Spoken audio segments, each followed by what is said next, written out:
Hello everyone. तो आज हम आगे कंटिन्यू करेंगे। हमने हाइड्रोजन स्पेक्ट्रा लगभग खत्म कर दिया था, बस एक पार्ट बचा था। वो क्या था? नंबर ऑफ वो स्पेक्ट्रल लाइंस। ठीक है, स्पेक्ट्रल लाइंस हम कैसे निकालते हैं। सबसे पहली बात, स्पेक्ट्रल लाइंस क्या आती है हम अच्छे से सीख चुके हैं। मान लो हमारा हाइड्रोजन में मान लो इलेक्ट्रॉन क्या एक्साइट हुआ, ठीक है, ऊपर गया। अब वो नीचे कितने तरीकों से आ सकता है, ठीक है, कितनी शिफ्ट लगा के आ सकता है, बीच में कहीं चाय पानी पिएगा, ठीक है, जितनी तरीके से उस पर एक तरह से आने के रास्ते होंगे उतनी ही हमारी स्पेक्ट्रल लाइंस होंगी। ठीक है, तो ये हम पढ़ चुके थे। अब हमें नंबर ऑफ स्पेक्ट्रल लाइंस निकालनी है। ठीक है, तो उनका नंबर निकालने के लिए हम कैसे कर सकते हैं। देखो, मान लो मेरा एक इलेक्ट्रॉन है, वो क्या किया, n=1 में बैठा था, वो n=4 में जंप कर गया। ठीक है, अब उसके पास नीचे आने के कितने तरीके होंगे। ठीक है, तो देखो बीच में मेरी n=2 आएगा, ये उसके बीच में जंक्शन है। ठीक है, वो किसी भी तरह आ सकता है। तो पहले वो यहां से एक्साइट हुआ, उसके बाद एक तो वो डायरेक्ट आ सकता है। ठीक है, पहला वे हो गया। ठीक है, ये पहला वे हो गया। दूसरा क्या हो सकता है भाई, वो पहले यहां से यहां आए और फिर नीचे, ये दूसरा हो गया, ये तीसरा हो गया। ठीक है, एक और क्या हो सकता है भाई, वो यहां से यहां आने के बाद यहां से यहां चला जाए और फिर मेरा यहां से यहां चला जाए। ये कितने लाइन होगी, तीसरा, चौथा, पांचवा। मतलब एक लाइन इसकी वजह से मिलेगी, एक इसकी वजह से, एक इसकी, एक इसकी, एक इसकी। और क्या हो सकता है, वो क्या करे, वो यहां से यहां आने के, यहां से पहले कहां जाए, यहां पर। ठीक है, उसके बाद यहां से यहां जाएगा, वो तो यही लाइन कोइंसाइड हो जाएगी, सेम ही आ जाएगी। ठीक है, तो मेरे पास कितने अलग अलग तरीके हैं, मैक्सिमम मुझे लगा लो 6 मिल रहे हैं। ठीक है, तो इसका मतलब क्या हो गया, मुझे जो इसका स्पेक्ट्रम मिलेगा उसके अंदर 6 लाइंस मिलेगी। ठीक है, तो हम इसको ऐसे कैलकुलेट कर सकते हैं। मान लो मैं तुम्हें बोल दूं अगर मुझे इलेक्ट्रॉन n=10 से 1 पर आ रहा है, निकाल के दो भाई मुझे इसके अंदर नंबर ऑफ स्पेक्ट्रल लाइन। अगर तुम ऐसे करोगे पागल हो जाओगे, और फिर भी एक ना एक तो छूट ही जाएगी, क्योंकि ये थोड़ा सा उनको गिनना, मतलब कोई ना कोई मिस होने के चांसेस होते हैं। ठीक है, और इतना टाइम किसके पास है आजकल। तो अब हमारे इसका डायरेक्ट फॉर्मूला होता है, क्या फॉर्मूला होता है, maximum number of spectral lines for an electron going from n=2 to n=1। ठीक है, कहां से, n=2 से n=1 पर जा रहा है। n2 क्या मेरा हायर एनर्जी लेवल और n1 के लोअर एनर्जी लेवल। ठीक है, तो अब इसके अंदर हमारा क्या फॉर्मूला है, n2 माइनस n1, ठीक है, into n2 minus n1 plus 1/2। इस फॉर्मूले में वैल्यूज पुट करते हैं, जो आंसर आ जाएगा। जैसे अब मुझे इसके अंदर क्या बताना था, n=4 से n=1 आना है। ठीक है, तो मुझे कितनी नंबर ऑफ स्पेक्ट्रल लाइंस मिलेगी, इस वैल्यू में पुट कर दो। ठीक है, इस फॉर्मूले में तो मेरा क्या आ जाएगा, 4 माइनस 1 प्लस 1/2। तो ये मेरा कितना बन जाएगा, 3 into 4 12/2 which is equal to 6। यहाँ पर हमारी कितनी आई थी, 6 लाइंस आई थी। अब मान लो मुझे n=5 से n=1 पर आना है, तो इसके लिए कितनी लाइंस मिलेगी हमें, 5 माइनस 1 प्लस 1/2। ये मेरा कितना आ जाएगा, 4 इंटू 5 20/2। मतलब मुझे जब मैं 5 से 1 पर आऊंगा तो मुझे मैक्सिमम नंबर ऑफ लाइंस कितनी मिल सकती है, 10। ठीक है, वो किसी के लिए बोल दे, मान लो n4 से n2 के लिए बोल दे। ठीक है, तो n2 की जगह यहाँ पर क्या पुट कर दोगे, 4, और यहाँ पर n1 की जगह क्या पुट कर दोगे, 2। ठीक है, तो हमारा क्या हो गया, इस फॉर्मूले में हम पुट करके हम maximum number of spectral lines आराम से निकाल सकते हैं। ठीक है, तो इस बात का ध्यान रखना, ऐसे निकाल के देखोगे तो पागल हो जाओगे। बस समझने के लिए हमारा ये नीडेड था। ठीक है, अब अगली बात क्या आती है, अगली बात क्या आती है हमारी, अगर मुझे निकालना है lines of a specific series. ठीक है, स्पेसिफिक सीरीज मतलब क्या हो गया, मान लो अभी मैंने तुम्हें एग्जांपल दिया ही था, यहाँ 4 था, ये 3, ये 4, ये 3, ये मेरा सेकंड, और ये मेरी लास्ट क्या थी, फर्स्ट। ठीक है, ये n=1 2 3 4। ठीक है, अगर मैं बोलूं मैं 4 से आ रहा हूं, ठीक है, मुझे कितनी लाइमन सीरीज मिलेंगी। ठीक है, अगर मैं बोलूं मुझे कितनी लाइमन सीरीज मिलेगी, लाइमन सीरीज में लाइन मिलेगी, सॉरी। ठीक है, मुझे कितनी लाइंस मिलेगी लाइमन सीरीज में। ठीक है, तो उसका आंसर क्या होगा मेरा, 1 2 3 मिलेगी। ठीक है, अगर मैं बोलूं मुझे कितनी बार्मर सीरीज में लाइंस मिलेगी, तो वो आंसर क्या हो जाएगा, 1 2 मिलेगी। इसका मतलब क्या हो गया, मेरा क्या हो जाएगा, इसका अगर मैं जनरल फॉर्मूला निकालूं तो मेरा जनरल फॉर्मूला क्या हो जाएगा, n2 minus ground state of that series. मतलब क्या हो गया, अगर मैं बात कर रहा हूं 4 number of lines in Lyman series. अगर मैं लाइमन सीरीज में बात कर रहा हूं, when electron de excites from n is equal to 8 मान लो, ठीक है। कितनी लाइंस मिलेगी, तो मेरा सीधा सा है, उसने लाइमन पूछा है, तो लाइमन में मेरा n क्या होता है, 1 होता है, तो मेरा क्या हो गया, n2 की वैल्यू क्या है 8, तो मेरा क्या हो जाएगा 8 माइनस 1, तो मुझे 7 लाइंस मिलेगी। अगर मैं इसमें बोल देता number of lines in Balmer series when electron de excite from n is equal to 8, तो मेरा क्या बन जाता 8 माइनस 2, तो यहां पर मेरा क्या आ जाता 6। तो एक ये फॉर्मूला हो गया, ठीक है। तो ये हमारा क्या हो गया, नंबर ऑफ स्पेक्ट्रल लाइंस का फॉर्मूले हो गए। कई बुक्स में एक फॉर्मूला तुम्हें दिखेगा, ध्यान देना, कई बार दिख जाता है, तो बच्चे कहते हैं एक फॉर्मूला तो करवाया ही नहीं। ये फॉर्मूला क्या है, n2 माइनस n1 प्लस 1/2 से ही निकला हुआ है। ये फॉर्मूला कब यूज होता है, जब मेरी n1 क्या हो जाए, फिक्स हो जाए, n इज इक्वल टू 1, ठीक है। अगर मैं n is equal to 1 fix कर दूंगा तो मेरा फॉर्मूला क्या बन जाएगा, यही देखो। अगर मैं यहाँ पर 1 पुट कर देता हूं तो मेरा क्या बन जाएगा, n2 माइनस 1 प्लस 1/2, तो मेरा इसी में ये कन्वर्ट हो गया, ठीक है। ये कभी ये ना घबरा जाना कि ये फॉर्मूला में कराया नहीं, ये इसी का ही पार्ट है, तो हमें ये याद है, तो हमें याद करने की जरूरत बिल्कुल भी नहीं है, ठीक है। Electron in the atom jump from higher level up to third level if 6 spectral lines are possible for the transition, find the initial position of electron. बहुत सिंपल है, मुझे क्या बता रखा है, किसी n लेवल से मुझे कहां पर आ रहा है, मेरा इलेक्ट्रॉन 3 में आ रहा है, ठीक है। तो मुझे मैक्सिमम पॉसिबल स्पेक्ट्रल लाइंस कितनी दी हुई है, 6 दी हुई है, आई है। मेरा क्या फॉर्मूला बन जाएगा, 6 इक्वल टू n2, कोई मैंने n मान लिया, कहां पे आ रहा है 3 पे, ठीक है। तो मैं चलो जनरल फॉर्मूला लिख देता हूं, n2 माइनस n1 प्लस 1/2, ठीक है। तो ये मेरा 12 हो गया, n2 के मेरा n माइनस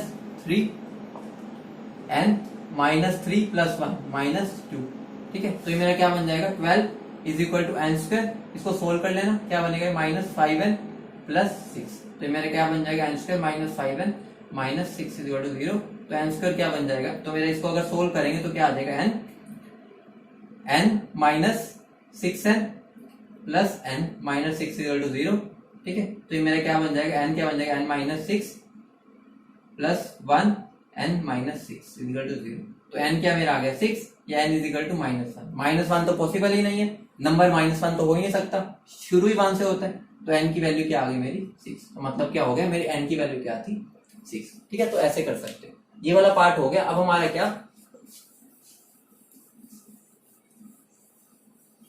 लास्ट क्या, ड्रॉबैक हो गया हमारा बोहर मॉडल। अगला क्या, drawbacks.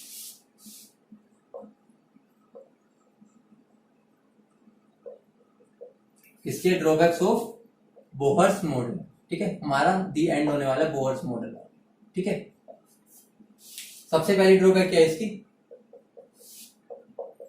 It was applicable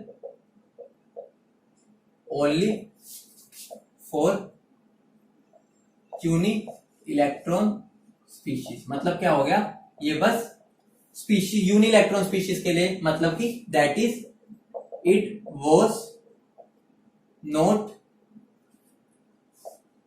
applicable for multi electron species, मतलब वो एक से ज्यादा स्पीशीज के लिए एप्लीकेबल नहीं था, ठीक है। अगला क्या आता है, अगला देखो, वो एक तो खाली यूनि इलेक्ट्रॉन स्पीशीज के लिए एप्लीकेबल था, मतलब क्या, वो मल्टी इलेक्ट्रॉन स्पीशीज पे एप्लीकेबल नहीं था, ठीक है। दूसरा क्या था, it was not able to explain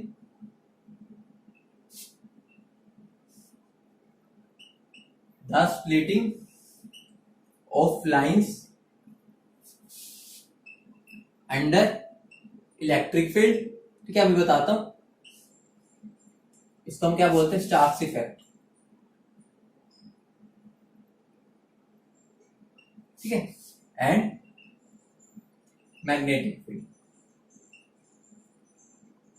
ये क्या था मेरा, जीमन इफेक्ट, ठीक है।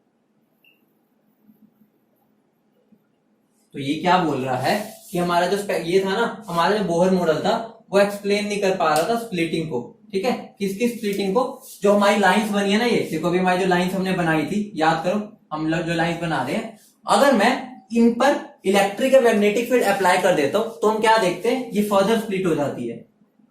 मतलब एक तरह से ये लगा लो कि लाइंस की भी आगे स्प्लिटिंग हो रही है, मतलब वो आगे स्प्लिट हुई है, मतलब आगे टूटी पड़ी है वो, आगे उनकी लिए भी लाइंस मिल रही है। मतलब क्या हो गया, जैसे ही मैंने इलेक्ट्रिक या मैग्नेटिक फील्ड लगाई वो और स्प्लिट हो गई लाइंस, तो उसको वो एक्सप्लेन नहीं कर पा रहा था। कौन नहीं कर पा रहा था, बोहर का जो मॉडल था वो एक्सप्लेन नहीं कर पा रहा था इसको, ठीक है।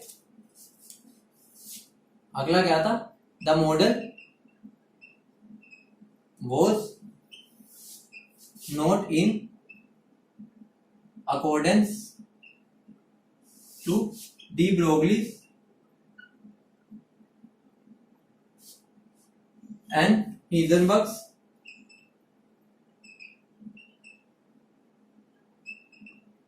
अनसर्टेनिटी प्रिंसिपल, ठीक है। मतलब क्या हो गया, वो हमारा डी ब्रोगली और हीजनबर्ग के अनसर्टेनिटी प्रिंसिपल को एक्सप्लेन नहीं कर पा रहा था, ठीक है। The model was not in accordance to the de Broglie hypothesis and Heisenberg uncertainty principle, ठीक है। लास्ट क्या होता है, लास्ट क्या था हमारा, it was not able to explain the ability of atoms to make chemical bonds। मतलब क्या हो गया, वो एक्सप्लेन नहीं कर पाया कि जो मेरे एटम्स है वो कंबाइन क्यों करते हैं, मतलब वो बॉन्ड्स क्यों बनाते हैं, वो उसको एक्सप्लेन नहीं कर पाया था। तो ये सारी उसकी ड्रॉबैक्स थी, ठीक है। ये जो अब स्टार्क्स इफेक्ट क्या है, जीमन इफेक्ट क्या है, इस पर ध्यान नहीं देना। बस स्टार्क्स इफेक्ट क्या है कि हमने क्या, जो हमें स्पेक्ट्रम मिला है उसमें जो लाइंस मिली है उसको हमने क्या इलेक्ट्रिक फील्ड में रख दिया, ठीक है। तो हमें क्या पता चला कि भाई वो और फर्दर स्प्लिट हो रही थी, ठीक है। तो हमारा ये सिंपल था। और जीमन इफेक्ट क्या है, जब हमने मैग्नेटिक फील्ड अप्लाई कर दी, तो ये कुछ भी नहीं है, सिंपल सा है, तो इस पे इतना घबराना नहीं। जीमन इफेक्ट क्या है, स्टार्क्स इफेक्ट क्या है, ठीक है। तो इस पर मत जाना। और एक और बात ध्यान रखो, एक तुम्हारा मैंने तुम्हें कराया था, एक तुम्हें वर्ड मिलेगा कई बार, लिमिटिंग लाइन, ठीक है। जो हमने स्पेक्ट्रा पढ़ा था लिमिटिंग लाइन, तो लिमिटिंग लाइन कुछ भी नहीं है, जो हमने पढ़ा नहीं था जब हमने क्या किया था, n2 = इंफिनिटी कर दिया था, ठीक है। n2 = इंफिनिटी किया था, हमने कब किया था, जब हमने क्या निकाला था, सबसे शॉर्टेस्ट वेवलेंथ वाला, ठीक है। शॉर्टेस्ट वेवलेंथ जब हमने निकाली थी उसी को हम लिमिटिंग लाइन भी बोलते हैं। मतलब क्या हो गया, जब मेरा n2 क्या होता है, हमारा इनफाइनाइट होता है, उसी को हम लिमिटिंग लाइन बोलते हैं, और उसी को हमने शॉर्टेस्ट लैम्डा बोला था, ठीक है। तो शॉर्टेस्ट लैम्डा लाइन और लिमिटिंग लाइन एक ही बात है, ठीक है। तो ये पार्ट मेरा हो गया बोर। अब अगला हमें क्या करना है, डी ब्रोगली।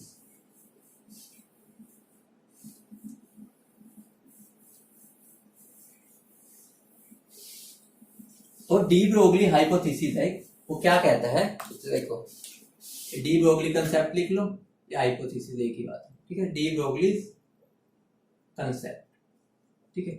सबसे पहली बात है, डी ब्रोगली ने क्या कहा था, डी ब्रोगली ने सीधी सरल भाषा में एक चीज कही थी कि अगर मेरी जो रेडिएशंस है, मतलब इलेक्ट्रोमैग्नेटिक रेडिएशंस की हम जो बात करते हैं, अगर उनके पास पार्टिकल नेचर है और वेव नेचर दोनों है, तो अगर हम मैटर की बात करेंगे तो मैटर के पास भी दोनों नेचर होने चाहिए, मतलब होंगे। मतलब उसने ये आइडिया दिया, ठीक है। उसने क्या बोला कि अगर जो रेडिएशन है, जो इलेक्ट्रोमैग्नेटिक रेडिएशन है, उनके पास क्या रेडिएशन, मतलब लाइट मान लो, ठीक है।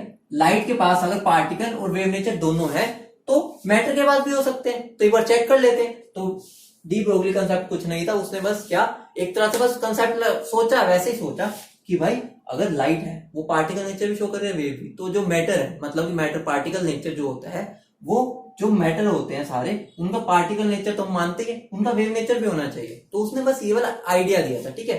तो हमारा डी ब्रोगली कंसेप्ट क्या था, कुछ भी नहीं था। उसने क्या बोला, matter has wave nature also, ठीक है। तो मैं इसको लिख कैसे सकता हूं, मैं क्या बोल सकता हूं कि जो डी ब्रोगली ने था वो क्या प्रपोज किया कि matters just like radiations also exhibit dual nature, ठीक है। That is both particle and wave like properties, ठीक है। ये भी बात हमने समझ ली। अगला क्या है, जो वेव नेचर था ना मैटर का, वो तो मैंने तुम्हें बताया, इसने बस बोला मतलब कि उसने ऐसा बोला कि हो सकता है, ठीक है।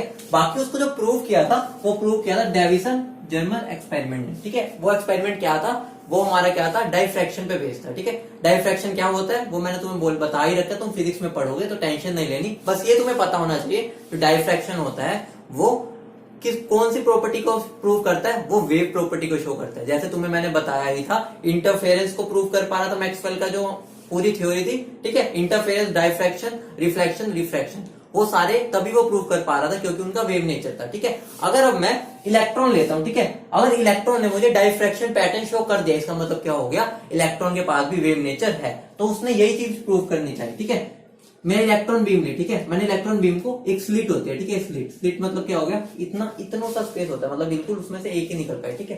तो वहां पर जब निकलेगा डाइफ्रैक्शन क्या होता है, यहाँ पर जब वो निकलता है तो उसकी बेंडिंग होती है, इतना समझ लो, बेंडिंग होती है, ठीक है। अगर मैं लाइट यहां से निकालूंगा तो यहाँ पर क्या होता है, बेंडिंग होगी उसकी, और उसके बाद यहाँ पर एक पैटर्न शो होता है, ठीक है, लाइट के केस में, ठीक है। तो इलेक्ट्रॉन के केस में बिल्कुल वैसा ही पैटर्न शो हुआ, मतलब यहाँ पर उसने क्या शो किया, डाइफ्रैक्शन शो किया, और डाइफ्रैक्शन हमारे वही शो करते हैं जिनके पास वेव नेचर होगा, ठीक है। इसका मतलब क्या हो गया कि पैटर्न सिमिलर टू लाइट है, तो हम क्या बोल सकते हैं कि इसके पास भी वेव नेचर है। मतलब क्या हो गया, diffraction is a phenomena shown by waves but electron show this effect, ठीक है, that is it behaves as a wave too, ठीक है। यहां से प्रूव हो गया था, ठीक है। अगली बात क्या आती है, उन्होंने डी ब्रोगली ने एक रिलेशन दिया था, वो क्या रिलेशन था, जो लैम्डा है ना किसी भी मटेरियल पार्टिकल का, ठीक है, वो उसकी मोमेंटम क्या होता है तुम्हें पता है, m इंटू वी मोमेंटम होता है, ठीक है, उसके इनवर्सली प्रोपोर्शनल होता है, ठीक है। तो अगर मैं प्रोपोर्शनल का साइन हटाऊंगा तो यहाँ पे मेरा कांस्टेंट आता है, वो क्या आ गया, वही दोबारा से प्लैंक्स कांस्टेंट, ठीक है। तो मेरा लैम्डा क्या हो गया, h/p, या मैं p को क्या लिखता हूँ, mv, तो मेरा लैम्डा क्या हो गया, h/p is equal to mv, ठीक है। तो मैं इसको कैसे लिख सकता हूँ, देखो ये मेरा क्या हो गया, applicable only to microscopic particles, ठीक है। लक्ष्य हर जगह सकता है, मतलब हमें रिजल्ट नहीं मिलता है, इनडायरेक्टली हम ये बोल सकते हैं, देखो कैसे प्रूव कर देता हूं मैं तुम्हें साफ, ठीक है। होता क्या है, मतलब जैसे अभी मैं चल रहा हूं, ठीक है, चल रहा हूं तो मटेरियल पार्टिकल हूं मैं, ठीक है। इसका मतलब ये नहीं है कि मेरी वेव नहीं है, क्योंकि डी ब्रोगली ने बोला कि जो भी मटेरियल पार्टिकल है उसके साथ उसकी एसोसिएटेड वेव होगी ही होगी, ठीक है। तो मेरी भी एक वेवलेंथ होगी, ठीक है, वेवलेंथ, ठीक है, मेरा वेव नेचर होगा, मेरी वेवलेंथ भी होगी, लेकिन वो क्या होता है, वो इतनी छोटी होती है कि हम उसको डिटेक्ट नहीं कर पाते, ठीक है। तो रीजन क्या हो गया कि all material particles have wavelength associated with them, मतलब सबके पास होती है, but in case of macroscopic particles, macroscopic मतलब क्या हो गया, बड़े पार्टिकल्स, मतलब जिनको देखने के लिए माइक्रोस्कोप की जरूरत ना पड़े, ठीक है, ऐसे मान सकते हो, ठीक है। But in case of macroscopic particles the wavelength associated is too small to detect. मतलब क्या होगा, इनडायरेक्टली मैं क्या बोल सकता हूं कि हम इसको माइक्रोस्कोपिक पार्टिकल्स पे ही लगा सकते हैं। एक एग्जांपल मैं तुम्हें दे सकता हूं एक क्वेश्चन के फॉर्म में। क्वेश्चन लिखो, क्वेश्चन क्या है, calculate the wavelength of a ball having mass कितना है उसका, 0.1 kg, ठीक है, मूविंग विथ वेलोसिटी 10 मीटर पर सेकेंड, ठीक है। मुझे क्या निकालना है, उसका लैम्डा निकालना है बॉल का, ठीक है। तो मेरा लैम्डा क्या हो जाएगा, h/mv हो जाएगा, ठीक है। तो मेरा h की वैल्यू क्या होती है, 6.6 इंटू 10⁻⁻34, ठीक है। मास कितना गिवन है, 0.1 kg, ठीक है, वो ये कितनी है, 10, तो मेरा क्या बन जाएगा, 6.6 इंटू 10⁻⁻34 मीटर। अब ये खुद देख लो, ये कितनी छोटी वैल्यू है, मतलब इसको हम देख ही नहीं सकते, एक तरह से डिटेक्ट करना इतना मुश्किल है। अभी तो मैंने क्या लिया, 0.1 kg की बोल ली है, ठीक है, और वेलोसिटी भी मैंने उसकी ज्यादा नहीं बोली, ठीक है। तो मतलब क्या हो गया, इतनी छोटी सी चीज है, अभी तो मैं 0.1 kg लिया, फिर भी उसकी मेरे को क्या होगा, दिक्कत होगी उसकी वेवलेंथ को मेजर करने, मतलब डिटेक्ट करने में, ठीक है। तो इस वजह से हम क्या, जो डी ब्रोगली कंसेप्ट है वो एप्लीकेबल हम बोल सकते हैं सबके लिए, लेकिन इसमें जो हमें वेवलेंथ होती है जो मैक्रोस्कोपिक पार्टिकल्स की, वो डिटेक्ट करना बहुत मुश्किल है मैक्रोस्कोपिक पार्टिकल्स के लिए। ठीक है, तो अगली बात क्या आती है, देखो बहुत सिंपल सा टॉपिक है, इसको अगर तुम्हें पहले समझ आ रखा है सारा, जो हमने जब रेडिएशंस की बात की थी बिल्कुल वैसे ही है। ठीक है, अब हमें क्या करना है, अब हमें जो हमारा ये फॉर्मूला आया है,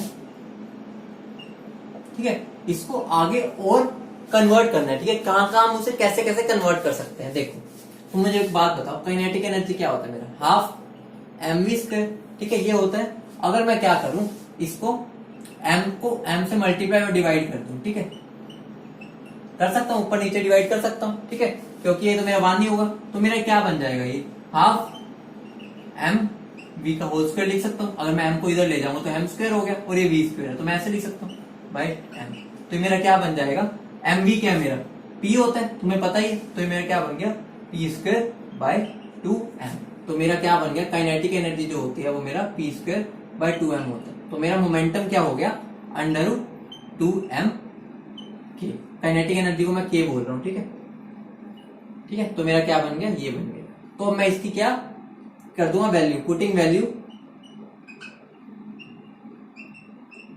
ऑफ p इन फर्स्ट। ठीक है, ये मेरी फर्स्ट था, तो मेरा क्या बन जाएगा, lambda is equal to h by √2m k। ध्यान रखना ये k है हमारा काइनेटिक एनर्जी, कभी तुम इसको वो वाला इलेक्ट्रोस्टैटिक वाला मान के चलो। ठीक है, वो अलग था, वो कांस्टेंट था, ये मेरी क्या है, काइनेटिक एनर्जी। ठीक है, तो मेरा एक ये फॉर्मूला आ गया। ठीक है, अब एक ये फॉर्मूला आ गया। अब देखो, अब हम इसको और आगे कन्वर्ट करेंगे। ठीक है, मतलब कभी भी तुम्हारा ये भी यूज हो सकता है, ये भी, जैसे तुम्हारी रिक्वायरमेंट होगी क्वेश्चन में, उसके हिसाब से हम यूज करेंगे। ठीक है, एक ये फॉर्मूला हो गया, एक ये हो गया। अब मैं उसको आगे और कन्वर्ट कैसे कर सकता हूं, मान लो मेरा क्या है, चार्ज पार्टिकल है। ठीक है, क्योंकि हम बात जो करते हैं चार्ज पार्टिकल की जनरली करते हैं। ठीक है, मान लो चार्ज पार्टिकल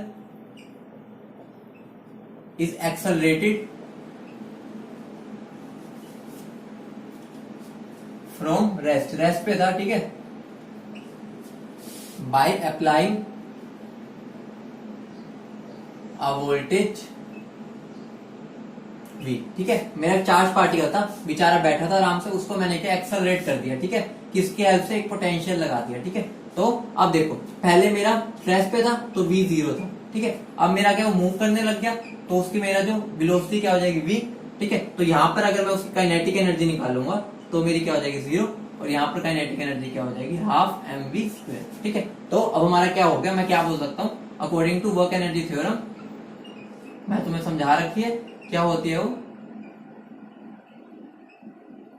ठीक है, change in kinetic energy is equal to work done. Work done हमारे यहाँ किसने किया है, वर्क डन किया मेरे पोटेंशियल ने। कितना किया, ये मेरा क्यू चार्ज था मान लो, तो मेरा क्या चार्ज किया है, क्यू इंटू वी, ये मैंने तुम्हें बता रखा है। ठीक है, तो मेरा क्या हो जाएगा, हाफ एम वी। इसका अगर चेंज इन काइनेटिक एनर्जी क्या होगा, पहले 0 थी, अब हाफ mv², तो मेरा आंसर क्या आ जाएगा, half mv² is equal to क्या बन जाएगा मेरा, Q इंटू वी। ठीक है, तो मैं क्या लिख सकता हूँ, kinetic energy is equal to Q into V. वैसे हमने ये स्टॉपिंग पोटेंशियल में भी किया था। ठीक है, अब यहाँ पर देखो, अब मैं इसको क्या कर सकता हूँ, मेरा मोमेंटम क्या बन गया, √2m k होता है। ठीक है, तो ये क्या बन गया मेरा, √2m Q v बन गया। ठीक है, तो मेरा लैम्डा क्या बन जाएगा, h बाय p होता है, तो क्या बन गया, h बाय √2m Q। ठीक है, अब मैं क्या करूं, ये तो मेरा जनरल बन गया। ठीक है, ये मेरा जनरल है। अगर अब मैं क्या करूं, 4 इलेक्ट्रॉन निकालूं। ठीक है, अगर मैं 4 इलेक्ट्रॉन की बात करूंगा तो इलेक्ट्रॉन का मेरे को मास पता है कितना होता है। ठीक है, मास मुझे पता है कितना होता है, 9.1 इंटू 10⁻³ kg। ठीक है, चार्ज कितना होता है, 1.6 इंटू 10⁻19 कूल। ठीक है, तो अगर मैं इन दोनों की वैल्यूज पुट कर दूंगा तो मेरे लैम्डा की वैल्यू क्या आ जाएगी, h बाय, ठीक है, क्या बन जाएगा मेरा, h की वैल्यू भी मुझे पता है, तो मैं जनरल मेरे पूरा क्या बन जाएगा, 150 बाय v एंगल। तो मेरा लैम्डा की वैल्यू क्या बन जाएगी, ये मतलब डायरेक्ट लैम्डा में आ जाएगी। मतलब मैंने क्या, h की वैल्यू पुट कर दी, m की पुट कर दी, q की पुट कर दी, v बचा बस। ठीक है, तो मेरा लैम्डा की वैल्यू क्या बन गई, ये। ठीक है, अगर मैं इसकी वैल्यू भी लिखती हूँ तो क्या बन जाएगा,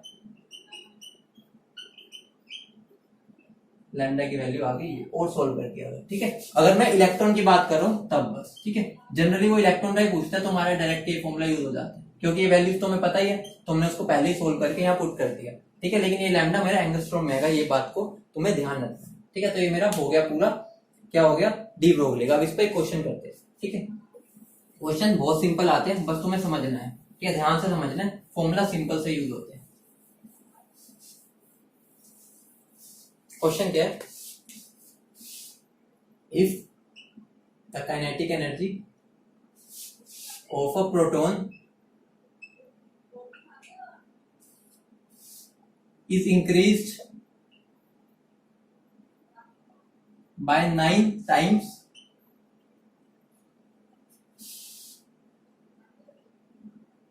the lambda of the de Broglie wave associated with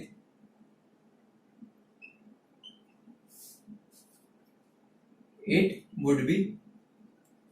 ठीक है, अब मेरा क्या है, देखो अगर मैं बोल रहा हूं मेरा पहले लैम्डा क्या था, h by under root 2m के था। ठीक है, पहले। ठीक है, अब मैंने क्या किया, काइनेटिक एनर्जी को क्या कर दिया मैंने, 9 टाइम्स बढ़ा दी, तो मेरा लैम्डा क्या बन जाएगा, h by under root 2m into 9 K. ठीक है, तो मेरा क्या बन जाएगा, h upon under root 2m के 9 को अगर मैं बाहर लाऊंगा तो क्या हो जाएगा 3। ये मेरा क्या पूरा यही लैम्डा है, तो मेरा क्या बन जाएगा, ये लैम्डा बाय 3। मतलब क्या हो गया, मेरा जो न्यू लैम्डा है, लैम्डा डैश, वो क्या होगा, पुराने लैम्डा से 3 टाइम्स कम होगा। ठीक है, डिक्रीज बाय 3 टाइम्स। ठीक है, तो ये देखो कितना सिंपल सा क्वेश्चन था। अगला क्वेश्चन देखो, अगला क्वेश्चन क्या है,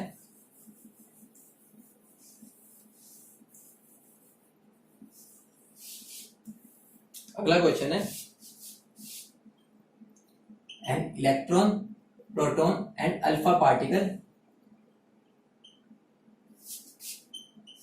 have kinetic energy 16e, 4e and e। ठीक है, उनकी काइनेटिक एनर्जी गिवन है। What is the order of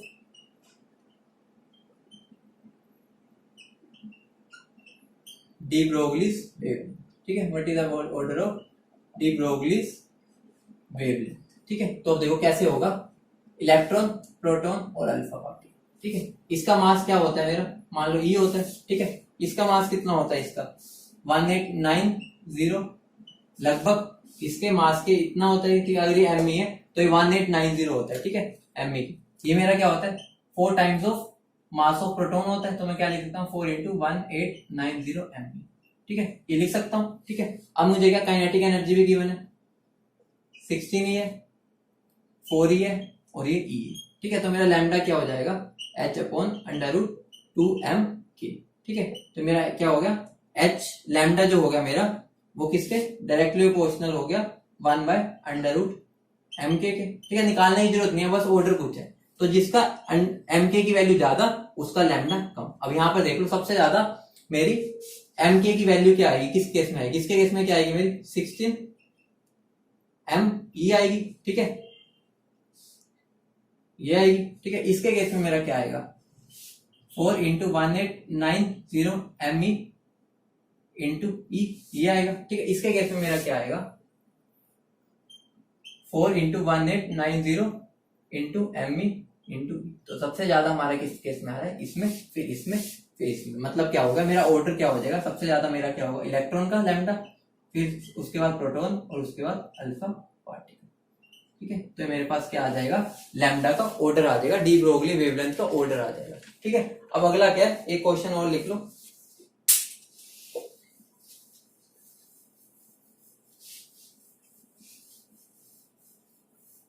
अब हमें क्या करना है, जो डी ब्रोगली का कंसेप्ट था और बोहर का कंसेप्ट था, ठीक है, उन दोनों को इकट्ठे देखते हैं कि उन दोनों का क्या एसोसिएशन है, एक दूसरे के साथ कैसे रिलेटेड है। ठीक है, तो देखो अगर मैं अकॉर्डिंग टू बोहर मॉडल बात करूं, ठीक है, अकॉर्डिंग टू बोहर, ठीक है, तो मेरा क्या था M V R equal to N H upon 2 pi था।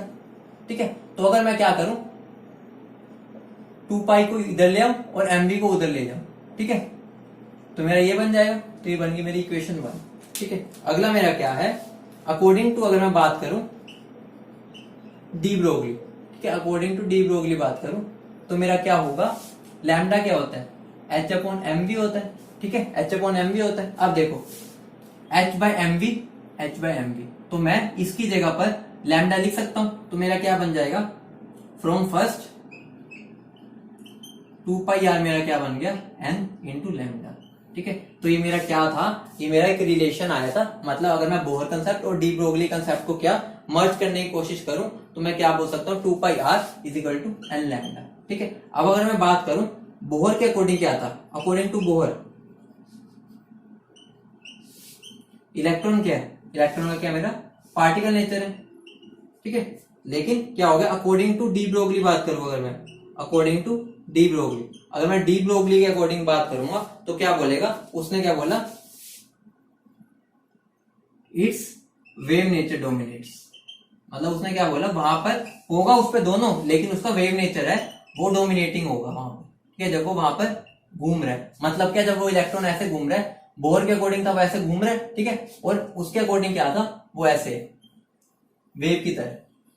ठीक है, तो ये बोहर के अकॉर्डिंग ऐसा चलना चाहिए, और जो डी ब्रोगली था, डी ब्रोगली ने बोला कि भाई उसका वहां पर वेव नेचर डोमिनेट करता है, मतलब देखो वो वेव की तरह वहां पर चल रहा है। ठीक है, तो यहां से मेरा क्या आया, मैं क्या लिख सकता हूं, एन को मैं क्या लिख सकता हूं, 2 पाई आर बाई लैम्डा, जहां पर मेरा एन क्या होता था, बताओ क्या होता था, शेल नंबर होता था, कौन सा शेल है। ठीक है, लेकिन यहां पर एन और क्या हो सकता है, नंबर ऑफ वेव्स। ठीक है, तो मेरा क्या हो गया, मेरा एन शेल भी होता है, और एन क्या हो गया मेरा, number of waves. Number of waves मैं बोल सकता हूं, मतलब क्या हो गया, अगर मैं बोलूंगा एन इज इक्वल टू 3 में, ठीक है, एन इज इक्वल टू 3 में मेरी कितनी वेव्स आ रही है, तो आंसर क्या होगा, मेरी उसके अंदर 3 वेव्स है। ठीक है, अगर मैं बोलूं एन इज इक्वल टू 5, मतलब एन फिफ्थ शेल में मेरी कितनी वेव्स होंगी, ठीक है, वो कितने के इक्वल होगा, तो मेरा क्या होगा 5 वेव्स, मतलब क्या होगा, मेरी 5 वेव्स कंप्लीट होगी इस उसमें। ठीक है, तो मतलब 5 बना लेनी है। ठीक है, तो इस पर बेस्ड अगर अब हमें क्वेश्चन कर ले, क्वेश्चन क्या है, अगर एक हाइड्रोजन एटम है, x is the radius of first Bohr orbit. ठीक है, तो डी ब्रोगली वेवलेंथ निकालनी है इलेक्ट्रॉन की इन थर्ड ऑर्बिट। ठीक है, तो अब देखो मेरा क्या दे रखा है, फर्स्ट r1 की वैल्यू क्या दे रखी है मुझे, x दे रखी है। ठीक है, अब मुझे क्या निकालना है, डी ब्रोगली वेवलेंथ। ठीक है, तो एन लैम्डा क्या हो गया, 2 पाई आर। ठीक है, तो मेरा लैम्डा क्या हो जाएगा, 2 पाई आर बाई एन। ठीक है, अब मुझे किसमें निकालनी है, थर्ड ऑर्बिट में, तो थर्ड ऑर्बिट मतलब क्या हो गया, 2 पाई, ये क्या हो जाएगा, आर की वैल्यू मेरी क्या हो जाएगी, आर नोट, या R1 बोल सकता हूँ, R1 into N square by Z होता है, तो जेड की तो कोई जरूरत ही नहीं है, बाई एन। तो यहाँ पे मेरा क्या होगा, एन से एन कट जाएगा, R1 की वैल्यू मुझे क्या गिवन है, x। ठीक है, तो मेरा क्या बन जाएगा, 2 pi into R1 into x, तो मेरा क्या बन जाएगा यहाँ पर 2 पाई,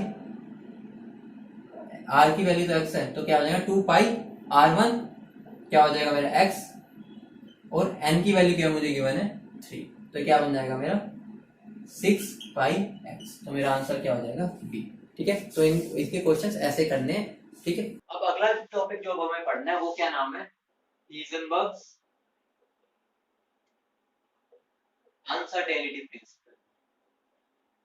अनसर्टेनिटी प्रिंसिपल, ठीक है, ये बहुत ही सिंपल सा प्रिंसिपल है, लेकिन बहुत ही दमदार है, एक तरह दमदार हमारा प्रिंसिपल है। ये क्या कहता है, ये क्या कहता है कि अगर मान लो मेरा कोई इलेक्ट्रॉन है, ठीक है, ये मेरा इलेक्ट्रॉन है, अगर मैंने इसकी पोजीशन फाइंड आउट कर ली ना, ठीक है, अगर मैंने इसकी पोजीशन फाइंड आउट कर ली, तो मैं क्या इसकी वेलोसिटी फाइंड आउट नहीं कर सकता 100% श्योरिटी के साथ। मतलब क्या हो गया, अगर मुझे इसकी पोजीशन पता चल गई, ठीक है, अगर मुझे इलेक्ट्रॉन की पोजीशन पता चल गई है, तो मुझे उसकी वेलोसिटी या उसको मोमेंटम बोल लो, एक ही बात है, ठीक है, बस मास से मल्टीप्लाई होता है, तो हम उसका एग्जैक्ट वेलोसिटी या मोमेंटम नहीं निकाल सकते। तो हीजनबर्ग अनसर्टेनिटी प्रिंसिपल का मतलब यही है कि हम साइमल्टेनियसली इलेक्ट्रॉन की पोजीशन, ठीक है, और उसकी क्या वेलोसिटी या मोमेंटम एग्जैक्ट बिल्कुल 100% श्योरिटी के साथ नहीं निकाल सकते। ठीक है, तो इसकी डेफिनेशन अगर हम लिखना चाहे, इस प्रिंसिपल का स्टेटमेंट लिखना चाहे, तो हम क्या लिखेंगे, according to this principle, according to this principle, बहुत मजेदार है, समझाऊंगा, देखना, चोर पुलिस का खेल होगा इसमें। According to this principle, it is impossible to find the exact position and momentum of an electron। क्या है ये, according to this principle it is impossible to find the exact position and momentum of an electron, मतलब हम एक ही साथ में impossible है क्या एग्जैक्ट पोजीशन और मोमेंटम बताना इलेक्ट्रॉन साइमल्टेनियसली। मतलब क्या हो गया, अभी मैंने जो तुम्हें समझाया तो मैं उसको दोबारा बोलूंगा तो ये बहुत इंपॉर्टेंट प्रिंसिपल है। ये क्या बोल रहा है कि ये इम्पॉसिबल है to find the exact position, ठीक है, exact position and momentum of a electron simultaneously, मतलब दोनों को एक साथ फाइंड आउट करना इम्पॉसिबल है। मतलब क्या हो गया, अगर if we are certain about its position, ठीक है, पोजीशन मान लो, ठीक है, इफ वी आर 100% सर्टेन, ठीक है, about its position, then there will be uncertainty in its, क्या बोलेंगे, इन इट्स मोमेंटम, ठीक है। मतलब समझ आ गया कि अगर हम किसी का पोजीशन 100% श्योरिटी के साथ बता पा रहे हैं तो हम उसकी जो मोमेंटम है या वेलोसिटी बोल लो, ठीक है, उसके लिए अनसर्टेन रहेंगे, मतलब उसके अंदर श्योरिटी नहीं दे पाएंगे, ठीक है। तो इसका एक रिलेशन दिया था, मैथमेटिकल रिलेशन। वो मैथमेटिकल रिलेशन क्या था, ये क्या हो गया, अनसर्टेनिटी इन पोजीशन, ये क्या है, अनसर्टेनिटी इन मोमेंटम, ठीक है, वो हमेशा या तो बड़ा होगा या इक्वल होगा किसके, h अपॉन 4 पाई के। ये हमारा एक स्टेटमेंट दिया था हिजनबर्ग अनसर्टेनिटी प्रिंसिपल से, हमें एक स्टेटमेंट मिला, एक मैथमेटिकल रिलेशन मिला था जो क्या बोलता है, अनसर्टेनिटी इन पोजीशन और जो मोमेंटम है वो या तो इक्वल होगा या बड़ा होगा h अपॉन 4 पाई से, ठीक है। इसका मतलब क्या हो गया, अगर मैथमेटिकली भी समझना चाहे, देखो मान लो मुझे अनसर्टेनिटी इन पोजीशन जीरो हो गई, ठीक है, मतलब डेल्टा एक्स जीरो हो गया, जीरो नहीं मतलब बहुत कम हो गया, ठीक है, मतलब कुछ हमारी कुछ भी वो नहीं है, क्या बोल सकते हैं, बिल्कुल 100% श्योर हूं, तो मतलब मेरा डेल्टा एक्स जीरो है, ठीक है, तो मेरा क्या हो जाएगा, उसकी पूरी वैल्यू क्या हो जाएगी, हमारी क्या मोमेंटम में अनसर्टेनिटी आ जाएगी। मतलब क्या हो गया, अगर मेरी वैल्यू ये बिल्कुल हमने मिनिमम कर दी तो मोमेंटम की वैल्यू मेरी मैक्सिमम हो जाएगी, क्योंकि वो हमेशा h बाय 4 पाई से इक्वल होगा या बड़ा होगा, ठीक है। अगर ये छोटा हो रहा है तो उसका हमें क्या कंपनसेट तो डेल्टा बी को करना पड़ेगा, अगर ये बड़ा छोटा हो गया तो डेल्टा एक्स को कंपनसेट करना पड़ेगा। मतलब क्या होगा, यहाँ पर मेरा डेल्टा एक्स क्या है, अनसर्टेनिटी इन पोजीशन, ठीक है, ठीक है, और ये क्या हो गया, डेल्टा पी क्या हो गया मेरा, अनसर्टेनिटी इन मोमेंटम, ठीक है, बात समझ आई। इसको मैं एक और तरह से लिख सकता हूँ, देखो इसको मैं और कैसे लिख सकता हूँ,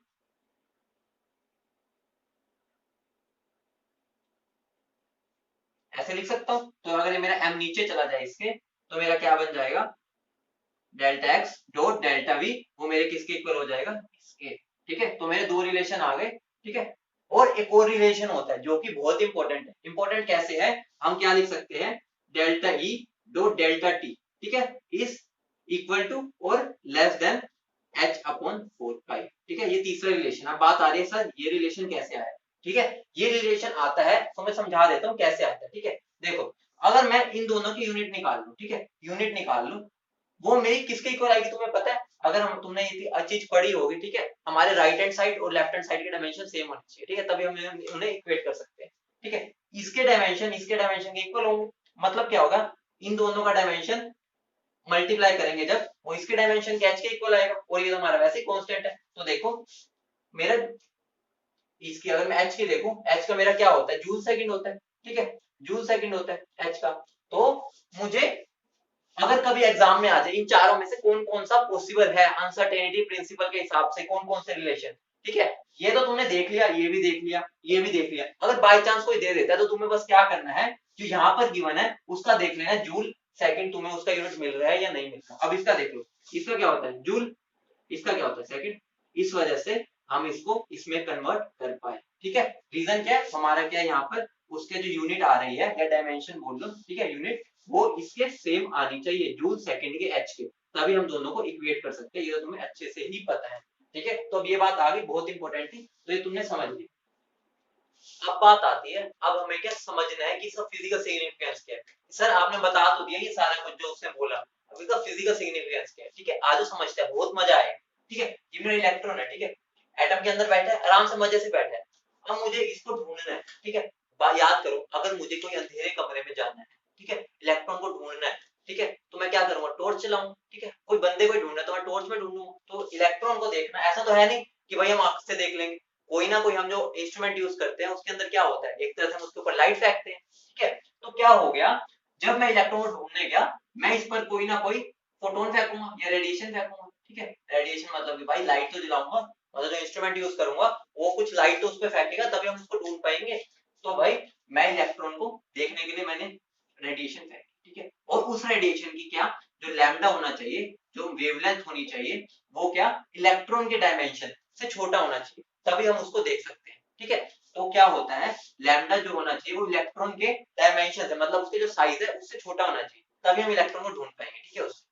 तो अब मैंने जो रेडिएशन यूज की उसका क्या लैम्डा छोटा होगा इसके डायमेंशन से, मतलब क्या होगा देखो, लैम्डा मेरा क्या होता है h/p होता है, ठीक है। तो लैम्डा छोटा, तो जो उस टाइम पर जब उसके ऊपर मैं फेंकूंगा फोटोन उसको देखने के लिए, तो क्या होगा, उस कोलिजन से क्या होगा, इससे कोलिजन होगा, तो कोलिजन से मेरी एनर्जी ट्रांसफर होगी इलेक्ट्रॉन को, तो उसकी वजह से क्या होगा, अब जो इलेक्ट्रॉन की जो वेलोसिटी थी वो चेंज हो जाएगी, ठीक है। मतलब मैंने उसकी पोजीशन ढूंढने के लिए फोटोन फेंका, मेरे को जैसे पोजीशन पता चली उसके बाद क्या हो गया, उसकी जो वेलोसिटी थी वो अनसर्टेन हो गई। मतलब अब मैंने क्या किया, मैं उसकी वेलोसिटी पता की, जैसे वेलोसिटी पता की भाई उसकी फिर पोजीशन अनसर्टेन हो जाएगी। मतलब क्या हो रहा है, मैं उसकी एग्जैक्ट पोजीशन और जो वेलोसिटी है वो 100% श्योरिटी के साथ नहीं निकाल सकता। तो हीजनबर्ग अनसर्टेनिटी प्रिंसिपल ने यही चीज कही थी।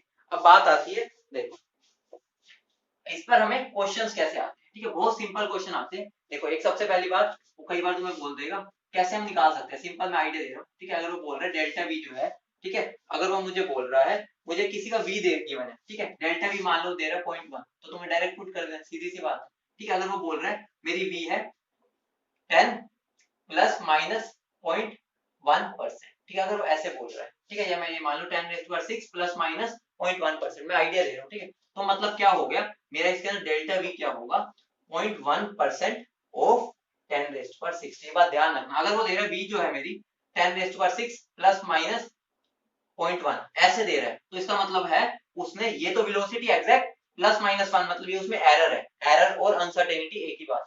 तो ये मेरा क्या हो गया, डायरेक्ट डेल्टा वी आ गया। लेकिन अगर उसने परसेंटेज दे दी तो हमें क्या, परसेंटेज किसकी 10 की पावर 6 का 0.1% लेना पड़ेगा, तो वो मेरा डेल्टा वी होगा। अगर उसने डायरेक्ट दे दिया तो ये मेरा डायरेक्ट ही डेल्टा वी हो जाएगा, ठीक है। तो ये क्वेश्चन में ऐसे वो फंसा देता है, तो इस बात का ध्यान रखना है, 0.1% अगर देगा तो इसका 0.1% है, ठीक है। तो तुम उसका निकाल लेना पहले, कैसे निकालेंगे, ठीक है। अब एक क्वेश्चन देख करते हैं, ठीक है, बहुत सिंपल होता है, बस वैल्यूज पुट करनी होती है, तो इस पर ज्यादा क्वेश्चन के अंदर डरने वाली बात नहीं है। क्वेश्चन क्या होगा, ठीक है, मास मुझे गिवन है 10⁻⁻10 ग्राम में, ठीक है, और वेलोसिटी मुझे गिवन है पार्टिकल की, वो क्या गिवन है 10⁻⁻6 मीटर पर सेकंड, ठीक है, जिसके अंदर मेरी अनसर्टेनिटी कितनी है, अनसर्टेनिटी 0.001%, ठीक है। अब मुझे क्या निकालना है, अनसर्टेनिटी इन पोजीशन निकालना, ठीक है, सिंपल सा है। तो मेरा क्या हो जाएगा, delta x dot delta we is less than, क्या हो जाएगा h अपॉन 4 पाई m हो जाएगा, ठीक है। तो मुझे क्या ये निकालना है, ये मुझे पता है कि किस, देखो कैसे निकल जाएगा, डेल्टा वी क्या हो जाएगा मेरा 10⁻⁻6 का 0.001%, मतलब क्या हो गया,